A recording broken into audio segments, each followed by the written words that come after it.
নমস্কাৰ বন্ধু বান্ধৱীসকল, আজি মই এটা ভিডিঅ' বনাইছোঁ। সেইটো মিক্সিত বৰা চাউলৰ গুড়া কিদৰে খুন্দি পিঠা বনাব পাৰি। আহক ভিডিঅ'টো ষ্টাৰ্ট কৰোঁ। মই এই চাউলখিনি 2 কেজি চাউল আছে, ইয়াৰ বৰা চাউল ৰাতিয়ে তিয়াই থৈ দিছোঁ। প্ৰথমতে ভালদৰে ধুই লৈছোঁ, ধুই লৈ ৰাতিটো তিয়াই থৈ দিছোঁ। ৰাতিপুৱা শুই উঠিয়ে এই খৰাহিটোত পানীটো দিব দিছোঁ। এতিয়া মই এই চাদৰ এখন লৈছোঁ, দেখিছে নহয়। এই চাদৰখনত মই চাউলখিনি এনেকৈ ছটিয়াই দিম।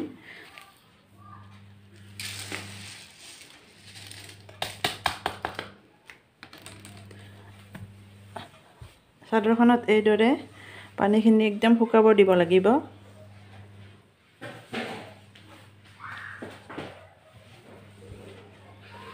তাতে পানী অলপো নাথাকে, চাউলখিনি এটা এটা হয়। এইদৰে এনেকৈ 2 ঘণ্টামান সময় থৈ দিব লাগিব।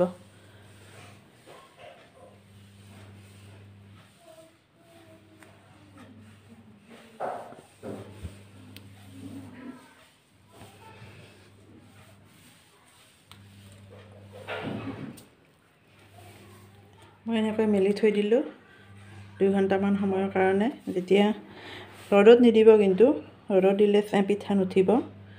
এইখিনি পানীখিনি একদম নোহোৱা হ'ব লাগিব, একদম চাউলখিনি এটা এটা হ'ব লাগিব। এতিয়া ঘৰৰ ভিতৰতে থৈ দিছোঁ, শুকাই থাকিব ঘৰৰ ভিতৰতে। চাউলখিনি শুকাই গৈছে, মানে পানীটো নোহোৱা হৈ গৈছে। চাওক, এটা এটা হৈ গৈছে। আপুনি যদি বেছি ইমাৰ্জেঞ্চি হয়, ফেনখন দিও শুকাব পাৰে। অলপ সময়, আধা ঘণ্টামান সময় ফেনখন দিলেও পানীটো শুকায় বাৰু। কিন্তু কটন কাপোৰৰ ল'ব চাদৰখন, তেতিয়া বেছি ভাল হয়। মই মিক্সিৰ জাগ এটা লৈছোঁ, জাগটোতে ভৰ্তি কৰি দিয়া নাই, আধা দিছোঁ। মিক্সিৰ 3টা জাগ থাকে, 2 নম্বৰ জাগটোহে ব্যৱহাৰ কৰিব। 2 নম্বৰ জাগটোত বেছি ভাল হয়। আৰু বেছি সময় নিদিব, কিন্তু মিক্সিত পিঠাগুড়ি খুন্দিলে এবাৰে ঘূৰিব দিব, আধা মিনিটমান। আধা মিনিটো নালাগে, 4 ছেকেণ্ডমান ঘূৰিলেই মানে পিঠাগুড়িখিনি চালি ল'ব। নহ'লে মানে পিঠাগুড়িখিনি বেছি গৰম হ'লে পিঠা ভাঙি যাব। গৰম হ'ব নিদিব পিঠাগুড়িখিনি, গৰম নহওঁতে নমাই থ'ব। আৰু মিক্সিটো বন্ধ কৰি কিনে চালিব। লাইটৰ মানে বৰ্ডখনত বন্ধ কৰিব, মিক্সিটোত নহয়। আৰু মাজে মাজে অলপ সময় গেপ দি পেলাই পিঠাগুড়িখিনি খুন্দি ল'ব, কাৰণ মিক্সিও বেয়া হ'ব, জাগো বেয়া হ'ব। সেইকাৰণে অলপ আধা ঘণ্টামান সময় আৰু ৰেষ্ট ল'ব। ৰেষ্ট লৈ উঠি আকৌ পিঠাগুড়িখিনি মিক্সিৰ জাগটোত খুন্দিব। তেতিয়া পিঠাগুড়িখিনিও ভাল হ'ব, পিঠাও উঠিব। নহ'লে যদি পিঠাগুড়িখিনি গৰম বেছি হৈ যায়, পিঠা নুঠিব। মোৰ পিঠাগুড়ি খুন্দা হৈ গ'ল। চাওক, এইদৰে 2 কেজি মই খুন্দিলোঁ। বেছি সময় নালাগে খুন্দিলে, কিন্তু অলপ মাজে মাজে ৰৈ খুন্দিব। যাতে মিক্সিৰ জাগটো গৰম নহয়, গৰম হ'ব একদমেই নিদিব। গৰম হ'লে পিঠাগুড়িখিনি কিন্তু পিঠা নুঠিব। মই বাৰে বাৰে কৈছোঁ, এইটো মানে গুৰুত্ব ল'ব লগা কথা হয়। গৰম হ'ব নিদিব। আৰু এনেকৈ টিপি টিপি থৈ দিব চৰিয়া এটাত। আৰু কাপোৰ এখন তিয়াই ল'ব, কটন কাপোৰ তিয়াই লৈ এইদৰে মই যিদৰে থৈছোঁ এনেকৈ ফ্ৰিজত থৈ দিব। পাৰিলে ৰাতিটো থৈ দিব, নোৱাৰিলে অন্ততঃ 2-3 ঘণ্টা হ'লেও থৈ দিব। মোৰ 2-3 ঘণ্টা হৈ গৈছে। মই এতিয়া পিঠা বনোৱা আৰম্ভ কৰিছোঁ। চাওক, তাৱাখন গৰম হৈছে। এইদৰে বনাব পাৰি।